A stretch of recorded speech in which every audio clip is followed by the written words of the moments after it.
Hey everyone, welcome back to the channel. Welcome back to EEC. My name is Eric, and look what we have on the bench today. We have a vintage Top Force Evolution.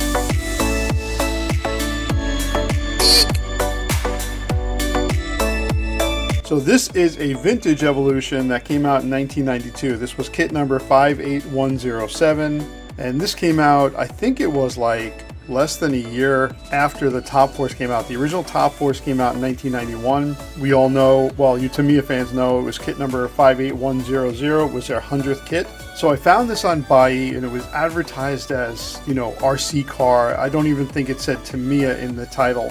I got it for a great deal because of that. You know, a lot of our searches, we do Tamiya RC or RC car, Tamiya RC car, or whatever. You know, every once in a while, you know, something like this kind of sneaks through. So they did re-release this as the Top Force Evo. I think that was their way of saying, you know what, the Top Force Evolution was kind of special. Let's make this its own little thing. So we're going to dig into this and let's talk about the differences. First of all, this was someone's shelf queen. So it was kind of in a dirty environment, you can tell. And, you know, the wheels have never been run. These wheels are dirty, like vintage dirty, but there's no scrapes or marks on them. And even the under tray, the front bumper has not a single scrape on it. Neither do the arms. Maybe any kind of marks on it was just from like sitting around. I really don't think this thing was run. And you know it was sitting around a long time because it got a couple of flat spots on the tires, which, you know, the tires are still soft. So I'm going to put some foams in. So I'm going to talk about also what my plans are for this, because why not?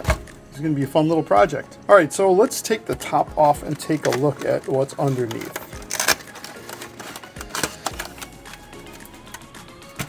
It does have a Technigold motor, so that's a bonus.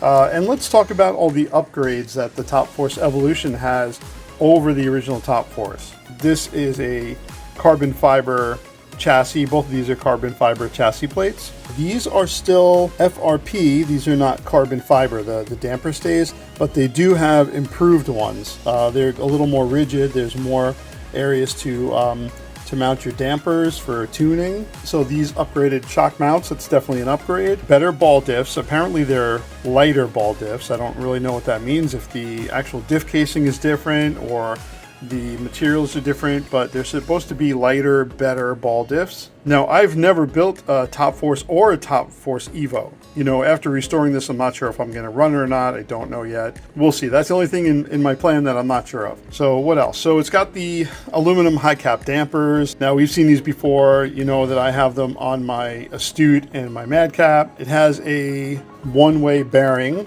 which is interesting. I've never driven a car with a one-way bearing before in it. Front and rear universals. So this is supposed to have front and rear universals, and it does. It definitely has front and rear universals. It also has different decals. Obviously it says Evolution. This is Top Force Evolution on here. One huge difference, this has full titanium hardware, whereas the original Top Force does not. The re-release does not. The Top Force Evo does not have titanium hardware. It also doesn't have these awesome Spire Spike tires. So these tires, you can see they're more like cones. They don't make these anymore. And actually, you know, I gotta say, I think this guy saved it by putting like silicone or something on them. He sprayed it with something, because they do have like an oily feel to them. So he definitely sprayed them with something to keep them soft. It's very soft still. Some foams will fix that. So, okay, so what are my plans for this buggy? Well, there's a couple of problems, first of all. And, you know, you're always going to find things when you tear them down. You're always going to find, you know, something cracked or whatever, something that you might not have noticed by just looking at it. So I'm looking at it right now. I don't see any problems other than being filthy. Kind of got this coating of something like all over it. And I'm not sure what it is. So this is going to be completely torn down and cleaned up. Every single part will be inspected, and it's going to get completely rebuilt. So the tires, I'm going to reuse the original tires. I will put foams in them. These have never been run. This has never touched dirt. You can tell the spikes are absolutely perfect. They're still sharp on the edges. Body, is not in terrible shape. It's got a little crack up here. It has a crack here. So I'm going to fix all of that. I'm going to get some new Velcro, or maybe I can reuse it somehow, but the sticky backing has come off of this Velcro and it's kind of all stuck on here. So I'm going to be able to get all that off, I think. And there's a crack underneath. It looks like maybe he over tightened these screws or something and like the body cracked here.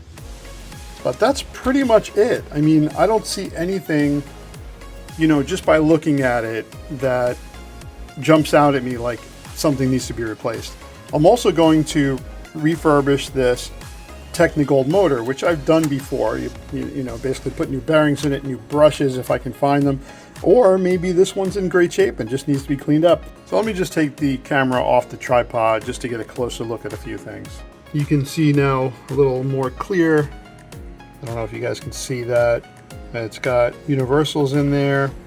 Gold on here is just not in good shape. I don't know why. This thing was not stored properly. It's got, like I said, it's got like a layer of something all over it. And it's almost like greasy and oily, so it might not be terrible. I just need a really good cleaner. You can even see it all over the rear arms. You can see that. That's not a film, that rubs off. But just needs a really good cleaning. So here's that crack right there. And as you can see, these wheels, they look like they were never ever run. And if anybody ran this, it was literally just to test it.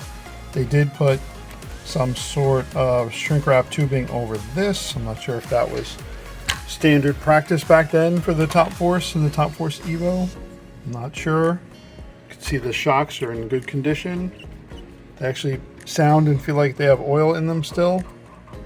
So yeah, we're going to tear this down completely, not in this video. I'm probably not going to do it on camera, but I am going to go and make a follow-up video at some point once I'm done. I'm going to even keep all of this original. I'm going to see if I can, you know, get the stickers to stick down a little bit better. There are some spots where it's kind of coming up, and maybe just a little trimming, a little bit of maintenance on this thing, and I think it's going to look really, really nice. I actually like the green. It's supposed to be like a gunmetal color. That was the original color.